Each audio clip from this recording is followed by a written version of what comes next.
ஓம் சுப்ரபாதம். இன்றைய பஞ்சாங்கம் ஆகஸ்ட் மாதம் 18ஆம் தேதி ஆவணி 2ஆம் நாள். விஸ்வாவசு வருடம் தட்சிணாயனம். சௌரமான ரீதியாக வருஷ ருத்து சிம்மமாசம். சாந்திரமான ரீதியாக வருஷ ருத்து ஸ்ராவண மாசம். கிருஷ்ணபக்ஷம் தசமி திதி இன்று மாலை 6:35 வரை. இன்றைய வாரம் இந்து வாரம் திங்கட்கிழமை. மிருகசீர்ஷ நட்சத்திரம் இன்று முழுவதும். ஹர்ஷணநாம யோக பத்ராகரணம். இன்றைய ஸ்ரார்த்த திதி சூன்ய திதி. ராகுகாலம் காலை 7:30 மணி முதல் 9 மணி வரை. யமகண்டம் காலை 10:30 மணி முதல் 12 மணி வரை. குளிகை பிற்பகல் 1:30 மணி முதல் 3 மணி வரை. இன்றைய சூரியோதய நேரம் காலை 6:07. சூரிய ஹஸ்தமன நேரம் மாலை 6:30. இன்றைய யோகம் அமிர்த யோகம்.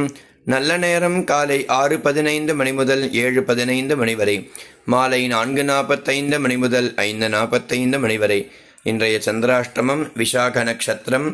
மற்றும் இந்த நாள் இனிய நாளாக அமைய வேண்டும் என்றும் எல்லாம் வல்ல பார்வதி பரமேஸ்வரனை பிரார்த்தனை செய்கிறேன். ஹரி ஓம்.